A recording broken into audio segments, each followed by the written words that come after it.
맨시티는 분명히 거대한 팀이고 세계 최고의 팀 중 하나다. 하지만 이게 바로 우리가 축구를 사랑하는 이유다. 가끔 이런 일이 일어난다. 우린 90분이 다 지날 때까지 믿었다. 그래서 우리 팀이 정말로 자랑스럽다. 그 친구들은 종료 휘슬이 울리기 전에 포기하지 않았다. 브레넌 존슨이 멋진 솜씨를 보여줬다. 대단한 크로스가 페널티 박스로 향했다. 클루셉스키는 보통 헤더 득점이 많지 않은데 난 정말로 클루셉스키가 자랑스럽다. 네. 손흥민의 맨시티와의 경기 후 인터뷰 내용입니다. 스카이 스포츠를 통해서 클루셉스키와 함께 수훈 선수를 인터뷰했고, 스카이 스포츠에서는 클루셉스키에게 MOM이라고 하면서 손흥민은 트로피를 건네줬습니다. 그리고 손흥민이 클루셉스키를 칭찬할 때 클루셉스키는 수줍은듯 웃으면서 서로 어깨동무를 하기도 했습니다. 클루셉스키는 후반전에 우리가 이길 수도 있었다면서 자신감이 넘쳤고 한 가지 고급 정보를 흘렸는데, 엔지 감독이 토트넘에서도 선수들에게 화를 내나보더라고요. 셀틱에서만 그랬는 줄 알았는데요. 네. 엔지 감독은 선수들이 패배 걱정보다 그냥 자신있게 하라는 주문이었다고 합니다. 엔지 감독도 경기 후 인터뷰에서 이런 대단한 팀을 상대로 원정 경기에서는 휩쓸리기 쉬운데 포기하지 않았다. 우리는 특히 후반전에 맨시티를 불편하게 만들었다. 맨시티가 전체적인 경기 주도권은 절대로 가져가지 못했다. 그런 팀을 상대로 멋진 3골을 넣었다면서 기뻐했습니다. 실제로 기쁘다고 말을 했는데 그의 표정은 항상 똑같죠. 무덤덤했습니다. 엔지 감독은 이번 경기에서 분명 대형 사고를 치긴 했습니다. 맨시티가 홈에서 3실점은 모두 퀄리티 있는 작품 같은 골이었죠. 과르디올라 감독이 맨시티 부임한 이후 4개월 만에 당시 리그 우승 첼시에게 한 번 당하고 무려 7년 만에 겪은 굴욕입니다. 그 어떤 팀도 리그에서 맨시티 홈에서 다득점을 한 팀이 없어요. 네. 챔스에서는 있었는데 이 또한 토트넘과 레알 마드리드였습니다. 해외 통계 매체인 라이브 스코어는 손흥민의 대박 기록을 하나 공개했는데, 손흥민은 서로 다른 4개의 디펜딩 챔피언 팀을 상대로 득점을 한 프리미어리그 역사상 최초의 선수다라면서 15-16 시즌의 첼시, 16-17 시즌의 레스터, 20-21 시즌의 리버풀, 23-24 시즌의 맨시티, 즉 전 시즌 우승팀들을 상대로 무려 4차례나 득점을 한 최초의 선수가 됐다는 겁니다. 직전 시즌 우승팀이라는 건 그 다음 시즌에도 무조건 우승 후보 1순위로 꼽힐 수밖에 없고 그만큼 전력이 탄탄한 최강팀이라는 건데, 손흥민은 그런 리그 최강팀들을 상대로 항상 치명적인 상처를 입혀온 선수라는 거죠. 특히 맨시티를 세계 최강팀으로 만든 감독인 과르디올라에게는 손흥민이라는 선수가 그야말로 악몽이라고 해도 과언이 아닌데요. 일단 이 사진을 보시면 과르디올라에게 손흥민이 어떤 존재인지 바로 알 수 있습니다. 손흥민의 역습으로 선제골을 먹으니까 최강팀의 최강감독인 과르디올라가 경기장에서 발랑 뒤집어지는 리액션을 보여줬습니다. 맨시티 홈이고 경기도 분명 압도하고 있고 점유율도 맨시티가 훨씬 높은데 막상 골은 손흥민이 먼저 넣었으니까 미치고 팔짝 뛰죠. 과르디올라 감독의 이런 리액션은 어쩌면 아주 절제된 반응인지도 모릅니다. 실제 맨시티의 괴물 공격수인 홀란은 무승부 이후에 자신의 SNS에 욕설이 섞인 짤막한 소감을 올리기도 했고, 마지막 논란이 된 장면에서는 심판을 향해서 그동안 보지 못했던 분노가 대폭발한 모습을 모두에게 보여줄 정도로 충격을 받았습니다. 그만큼 스트레스가 컸다는 뜻일 텐데요. 어떻게 손흥민은 세계 최강팀 맨시티를 상대로 맨시티 킬러라는 말을 듣게 됐을까요? 시계를 돌려서 포체티노 시절인 2017년 10월 과르디올라는 기자회견에서 토트넘을 가리켜 케인의 팀이라는 실언을 했습니다. 당시 토트넘의 포체티노 감독은 이에 대해서 불필요한 표현으로 오해를 만들었다. 나는 과르디올라 감독이 FC 바르셀로나를 이끌 때 한 번도 메시 팀이라고 한 적이 없다라면서 적절치 않은 발언이라고 분명히 지적했고, 당연히 손흥민도 자존심이 많이 상했을 겁니다. 실제로 과르디올라는 이 발언을 하고 바로 그 시즌에 토트넘을 상대로 모두 이겼고 스코어도 홈에서 4대1, 원정에서 3대1로 그야말로 완전 압살을 해버렸습니다.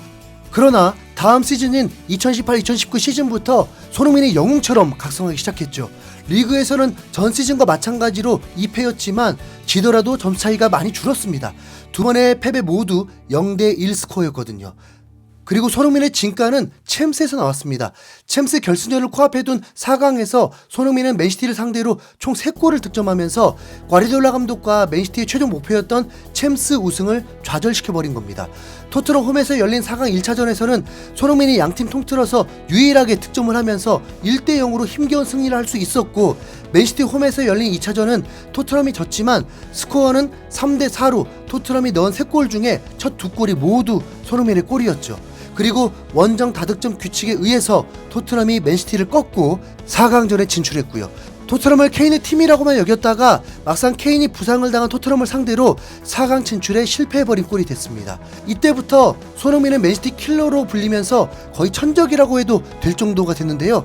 2019년 4월부터 손흥민은 맨시티를 상대로 총 12경기에서 나와서 7득점 3도움을 올렸으니까 확실히 킬러 소리를 들을만 하죠. 오늘 경기 포함인데 과르디올라 감독은 토트넘 역습 과정에서 공이 손흥민한테 가니까 바로 실점을 직감한 듯 좌절했습니다. 중계 화면에 따로 크게 잡히진 않았지만 쿨루셉스키의 패스가 손흥민에게로 연결되고 도크와 경합해서 이기는 걸 목격하자마자 바로 주저앉은 모습을 보인 겁니다.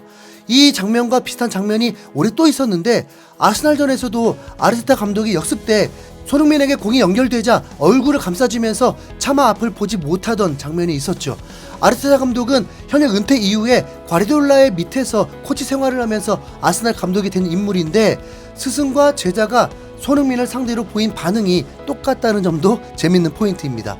아무래도 축구에 대해 잘 알고 있다 보니까 손흥민의 골 결정력도 더 잘 실감할 수밖에 없고 역습 상황을 보면 손흥민이 놓치지 않는 이상 득점이라는 걸 먼저 느끼는 듯하네요. 프리미어리그 최상위권 감독 2명이 나란히 손흥민이 이런 찬스를 놓칠 리가 없다고 제대로 인정해준 거라고 봐야 합니다. 여기에 리버풀의 클롭 감독도 추가하게 되면 프리미어리그 최강팀을 맡은 3명의 감독이 모두 손흥민을 두려워하고 있다는 거죠. 영국 스카이 스포츠는 경기 내용에 대해서 교체로 나온 그릴리시가 맨시티에게 승리를 가져다 줄 뻔했지만 선제골을 기록했던 손흥민이 이끄는 토트넘은 드라마틱한 경기 끝에 두 번째 동점골을 넣으며 3연패를 끝냈다라면서 짧게 경기를 요약해서 전달했는데요. 손흥민으로 시작해서 손흥민으로 끝난 손흥민 원맨쇼였다고 해도 충분합니다. 축구 전문 매체인 풋볼 런던은 손흥민은 에티하드에서 골을 사랑한다. 에데르송 밑으로 슈팅을 꽂아넣기 전에 쿨루셉스키의 패스를 머리에 맞추며 자기 앞으로 떨고 났다.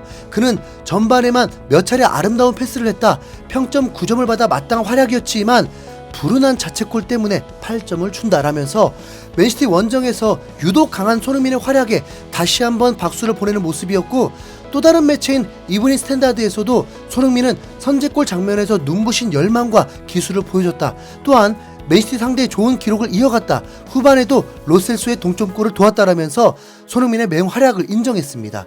스카이 스포츠에서 경기를 중계하던 로이키는 손흥민이 뛰는 걸 라이브로 보고 있으면 정말 믿을 수가 없다. 그는 기준을 설정한다. 전방에서 뛰는 어떤 선수들에게도 손흥민은 훌륭한 모범이다라면서 맨유의 레전드인 로이킨이 보기에도 손흥민이 정말 완벽한 플레이를 하고 있다고 극찬했죠. 영국의 공영방송인 BBC에서도 경기 후에 전반 종료 시점에 득점 3개와 골대에 맞은 슛 2개, 총 슈팅은 14개, 코너킥은 10개가 나왔다. 경기 종료 휘슬이 울렸을 때는 6골, 슈팅 26개, 코너킥은 18개였다. 경기가 재미없다고 불평할 사람은 아무도 없다라면서 정말 스펙타클한 경기라고 평가했는데 그 말처럼 전해드릴 말이 너무 많습니다. 다 못한 말은 또 다음 영상에서 하도록 하고 일단은 이만 여기서 마치겠습니다. 또 올게요. 기다려 주십시오. 이상 흰수염고래였습니다. 감사합니다.